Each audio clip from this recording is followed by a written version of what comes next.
Well, hello everyone. I'd like to welcome you to this latest edition of the Community Town Hall for Octopus Deploy. My name is John Bristow. I'm the Community Director for Octopus Deploy, and I'd like to thank you for your time and attention to hear a little bit about what's happening over at Octopus Deploy, talk about some of the things that we've done in the community. It's been a very busy month. We've had a lot of great things that have occurred. And so without any further ado, let's go ahead and get started. So through the magic and power of software, I will go ahead and share my screen.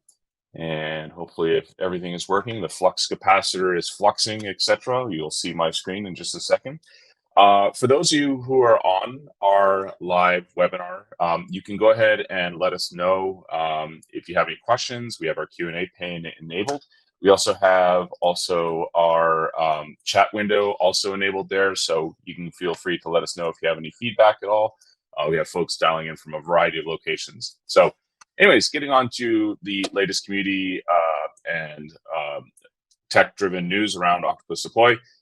You may have seen our website lately. If you haven't actually had a chance to check out our website, we've done a lot of work there. And some of the things I wanted to draw your attention to include the fact that we have a new page for tenants. So tenants are a very critical and very important feature to a lot of customers using Octopus Deploy. And the reason for that is because it allows you to simplify your deployments in a very rich way. If you are issuing deployments across various geos, if you're utilizing a SaaS deployment model, for example, or you're looking to essentially splinter up your application in a number of different ways based on some characteristics, you may want to check out this feature called Tenants.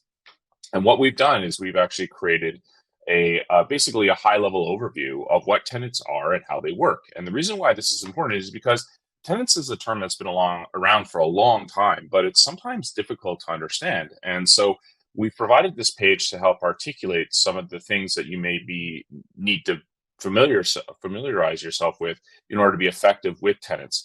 Of course, tenants live within the UI of Octopus itself, and it's part of our UI and exposes itself. But leveraging them well is always a challenge. And so we've provided this page to basically provide you a high-level overview of what they are and how they work. And so if you want to check this out, you'll find this up on our website now, which is at /features/tenants. And this will provide you with basically all the context you need around what's available there. And I've included a link there in our chat window for you to help understand what those things are. So that's launched in August, one of many things that we've done in August. So another thing that we've recently done is published a bunch of white papers. You'll find these at /whitepapers. And white papers is basically your one-stop shop for finding everything around a deep analysis around a particular topic. And so you can see we have a number of white papers listed. And the most recent one that we've written is this one here called a modern view of multi-tenancy. So this was published just a couple of weeks ago by Steve Fenton. And Steve actually took a lot of the thoughts, opinions, and ideas that we have internally at Octopus and shared them through this white paper. And so this is a really, really good way of again, similar to the website, an overview of what multi-tenancy looks like in a modern context today and how you may apply those principles going forward as part of your deployment. So if you're at all curious in finding those white papers, this is a new resource we have available at /whitepapers, and feel free to download them and check them out for yourself. In addition to that, we also complemented Steve's post by with Steve. Steve and I had basically a quick chat here about multi-tenancy, and in particular, the white paper that he recorded. This is a bit weird seeing myself talking at the same time, but there you go. But if you want to get the video or cliff notes of what this white paper is all about, you can go ahead and check this out. And it's available up on our YouTube channel. This is at /Octopus Deploy is our YouTube channel. And if you're at all inclined, you can go check that out. We also have a bunch of webinars that we've been running as well. So this is at /webinars. And again, another link for the chat. There you go. So lots of links today, so sorry about that. So the Community Town Hall, which you're currently watching, is one of many webinars that we're running. We also have some other ones coming up as well. So we have Bob Walker, who will be doing one next week on rollback strategies. So if you're at all curious about how to apply rollbacks, especially relative to deployments and maybe taking out the database element of it, for example, Bob's going to talk in great detail about that. We also have a webinar the following week featuring Ships and Ian, who are two PMs on our various teams at Octopus, and they'll be talking about new features that we have for tenanted deployments. And then wrapping things up, we've got Jeffrey Palermo coming back. He's going to be talking to us about post-deploy smoke testing, health monitoring, and automatic environment scaling into deployments with Octopus Deploy. This is incredibly important, especially when considering the fact that after you've deployed, you still need to make sure that things are running. And one of the ways in which you can do that, obviously, is through monitoring, but there are other ways as well. So smoke testing, for example, being able to scale up or down depending upon what your environment characteristics or heuristics are looking like. This will be at the end of the month on the 28th of September. So these and other webinars you'll find at our new site, which is linked in the chat. It's /webinars, along with all the other webinars that we've been running. So we ran a couple of webinars earlier this month. You may not have been aware, but Jeffrey and I had a sort of co-host opportunity to talk about database deployments, where we talked about things like Flyway, and we talked about deployment to SQL Server, and how you take into account deploying to databases with Octopus Deploy, which is awesome. We also have a webinar. We also had a webinar featuring Guestline. They were a case study of ours, and they did a webinar talking about how they utilize tenants to save 2,000 plus hours per release. Now, the actual number for this was 2,800 hours, but we said, okay, 2,000 is fine. Actually, it was way more hours than that. But if you're at all curious about reading about that case study, you'll find it here at the top of our nav bar. So /case studies is where you'll find this. And you'll see that we have a case study there for Guestline that you can check out. And it will give a breakdown on the pipeline, how they approach the problem. Guestline's a really interesting scenario because they are a software solution for hotels. And as we all know, we've all stayed at hotels. Hotels can be a challenge to get good internet. So they had not only the problem of deploying to a variety of locations, over 800 customers, but also over high latency networks. So deploying reliably and well turned out to be a bit of a challenge for them. But they were able to solve it, and they were able to solve it well using Octopus. And so if you're at all interested, you could check out that case study, which is listed there, which is fantastic. If you didn't happen to see these, you can watch the recording. These will simply link you over to our YouTube channel. So if you want to take a look, the webinar looks like. As you can see, this is getting very meta now, but there you go. So Matthew from Guestline joined us to talk about how they did this. And if you're all curious, you can check out the recording there, which is fantastic. Matthew was a great person to talk to about this. Other videos that we recently recorded include how we now support sourcing Kubernetes configuration files from Git. So Nick and Scott talked a little bit about this. If you're at all curious, you can now source your Kubernetes deployments, your configuration YAML files directly from Git. Typically or historically, what you'd have to do is put this into a package and then publish that package up to Octopus in some means. But now you can source this directly through Git, which is now a feature available as part of Octopus going forward, which is great. And then finally, wrapping things up, we had another video that we published, which is the recording of that one that I did with Jeffrey. So these and other videos are now available up on our YouTube channel, and I would strongly encourage you to check them out. If you are also interested in watching a sort of live version of how things are running, we have a show called Deploy on Friday that I run weekly on Fridays with Jim Pelletier. He's an engineer, and he and I talk about the news and tech trends of the week. And so we do this live streamed. We've got one coming up this Friday, and so you can check that out. It's available streaming through LinkedIn, Facebook, Twitter, and YouTube. And that wraps up some of the video content we've done and some of the case studies we've done as well, which is fantastic. Again, if you have any questions at all, please feel free to let us know, and we'll highlight those as we go. We also have some events, so I will go ahead and include this in the chat window there. So /events is a listing of some of the events that we'll be attending later this year. Some of you may have noticed that we were we were in Europe a lot in the beginning of 2023. Turns out we'll be in North America quite a bit in the end of 2023. We don't know why this happened this way. It's just the way that conferences landed, but we'll be at DevOps Enterprise Summit. We'll also be co-running a partner opportunity with Solidify in Sweden. We'll be at Multi-Tenancy Con and KubeCon in Chicago in November. Really looking forward to that one. And then wrapping things up, GitHub Universe will be in San Francisco, November 8th and 9th. So if you happen to be in the area and you would like to stop by and say hello, please feel free to do so. And we'll be out there and talking to folks like you. Speaking of folks like you, this is our community page. Feel free to go check this out.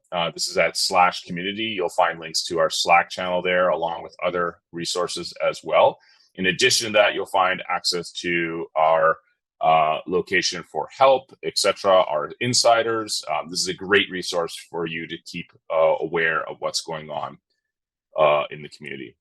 So with that, let's talk about some of the latest news that we've been encountering or we've been talking about lately relative to August. So one of the ones that came out mid-August was this article from ISEC entitled Introducing Execution Timeouts.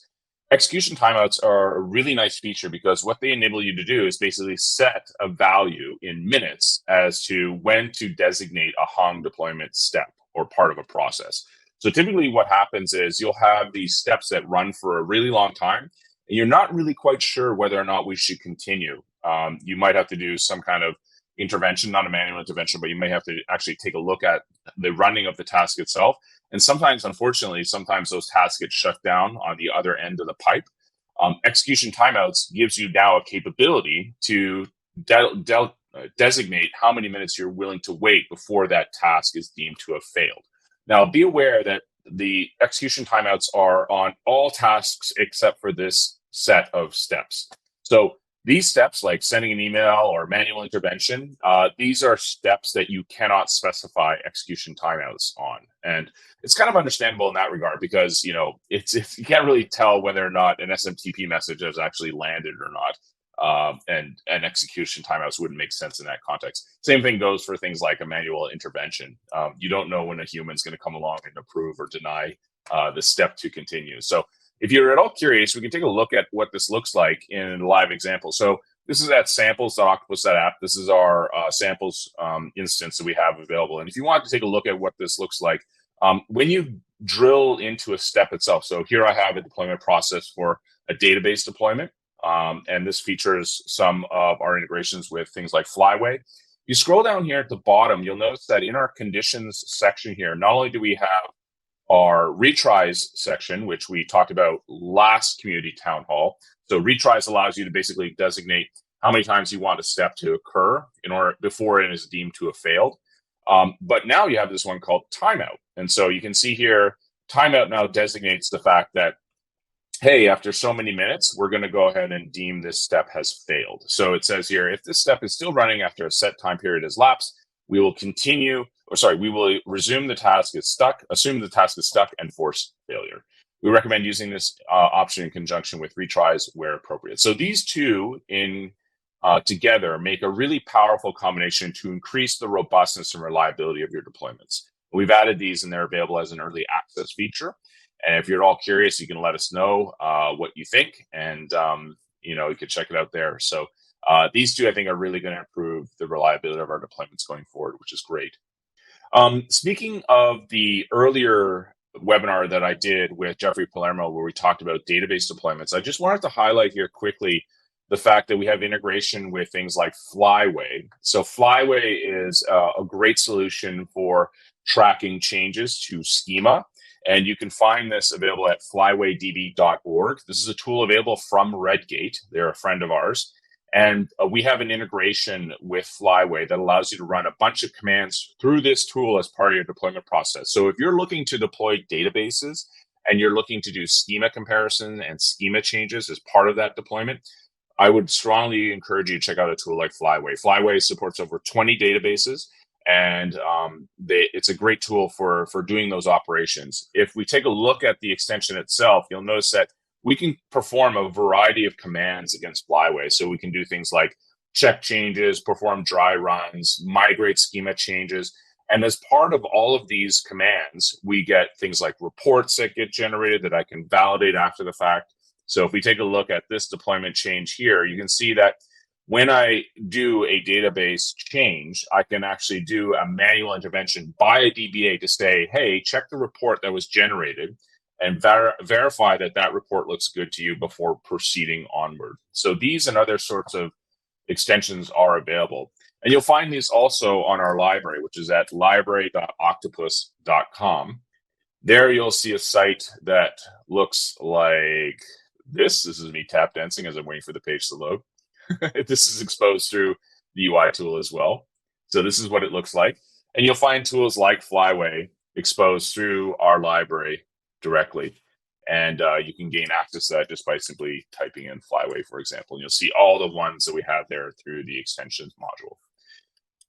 You'll also see those surfaced up if I add a step, for example, here, and I want to add one of those steps. If I click on community steps, you'll see those ones listed here. So these are all the available community steps that are exposed via Flyway, if you're at all interested in checking those out. So yeah, lots of stuff checking there. I'm just checking the chat. Oh, great to see a lot of folks there. Thanks for Joanna and Gemma for posting in links. That's greatly appreciated. So lots of stuff there. So again, if you want to check that out, we've got a video of that available up on our YouTube channel, where Jeffrey and I talk about database deployments. And in particular, we go through the sort of background around it. Jeffrey did a great video description of how this is managed within a tool like Visual Studio. And then I go into a deep dive into how this is done via Flyway. So I'm showing Flyway here as an example, and then integrating that as part of the deployment process going forward. So if you're all curious, you can check that out up on our YouTube channel. All of these are exposed there. And so that's execution timeouts. We also have a bunch of other blog posts that have recently come out. Andy's been really busy writing a lot about tenanted deployments, and he has written 3 articles so far around them. So again, if you're interested about what these things are and how they work, you can check these out, available from Andy, which are up on our blog.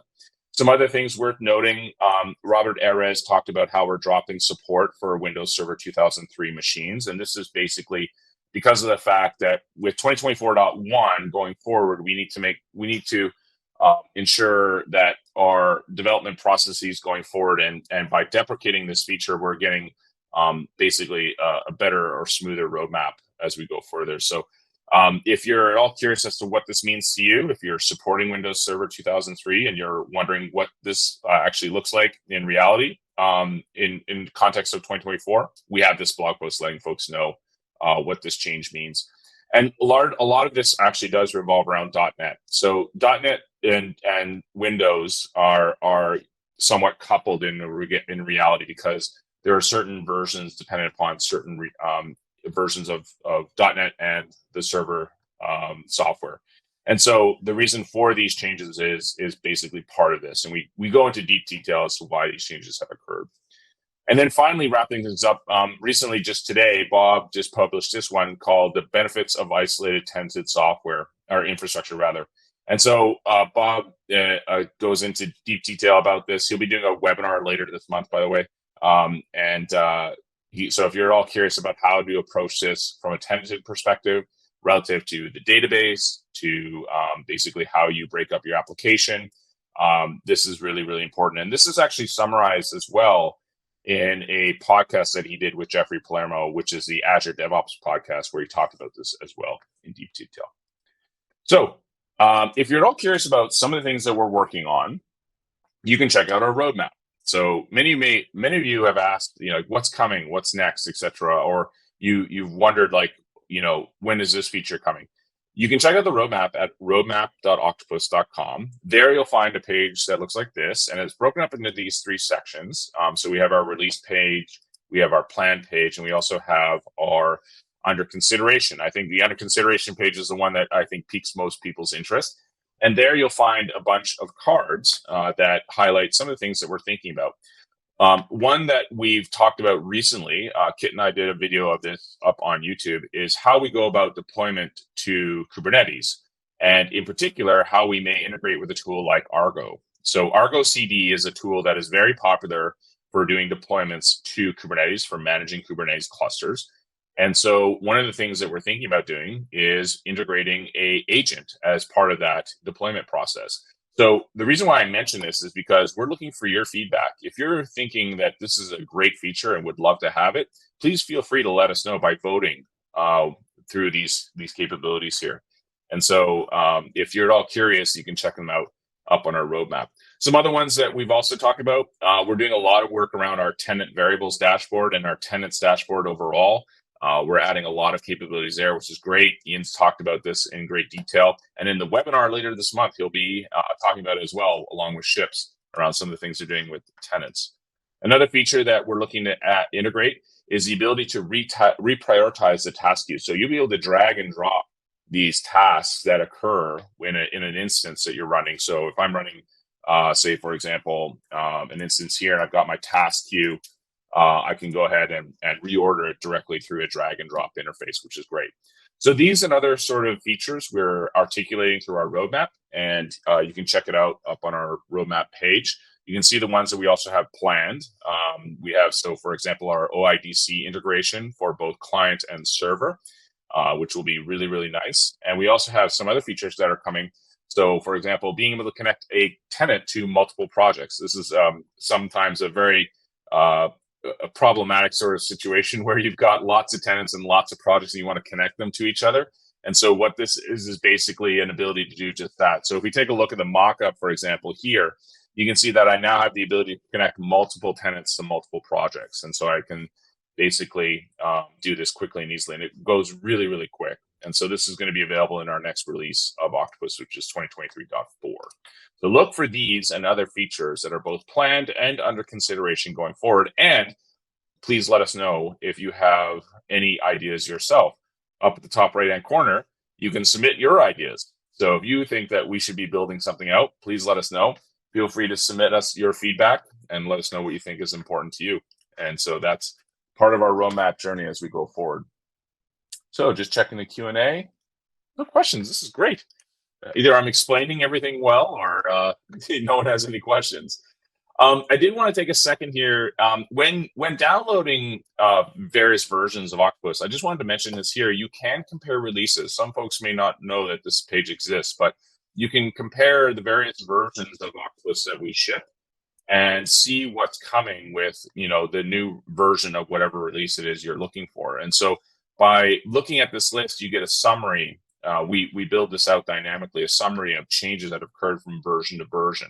And so, being an Octopus employee, I've known about this for a long time, but some of our customers don't. And so this basically generates the release notes as part of this experience. And you can see that some of the examples here that are mentioned are worth mentioning. So one example is Kustomize. So this is something that's available up on our public issues list. So Kustomize integration, this is something that will run as part of your Kubernetes deployments. If you're looking to do Kubernetes deployments that utilizes kubectl, Kustomize is now built into kubectl, and this allows you to specify basically the patches of your, without templates, you're able to specify your Kubernetes deployments in YAML based on the diffs. And so this is utilizing that tool as part of this. So if you're wanting to do this without templates, this is one of the ways in which you can do this. And this is something that we're working on right now. So if you're at all curious about what's coming, you can check out our issues, which is up on GitHub.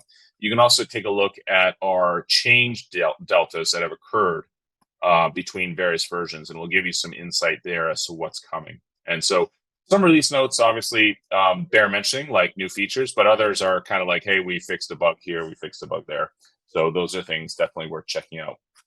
And that is some of the new things that have occurred over August. And so we have some stuff that's obviously occurring over in the community as well. But, basically from an Octopus perspective, that is a high level summary of the changes that have occurred. And if you have any things that you would like to share with us, you feel free to join the next community town hall. These occur every month. At the end of every month, this will be every Wednesday. And we'll gladly feature any things that you're working on if you're at all wanting to join in the community town hall and share your experiences with Octopus. But in the meantime, I'd like to thank you for your time and attention. We don't have any other questions at the moment, which is fine. And we'll see you next time on the community town hall. So take care, everyone.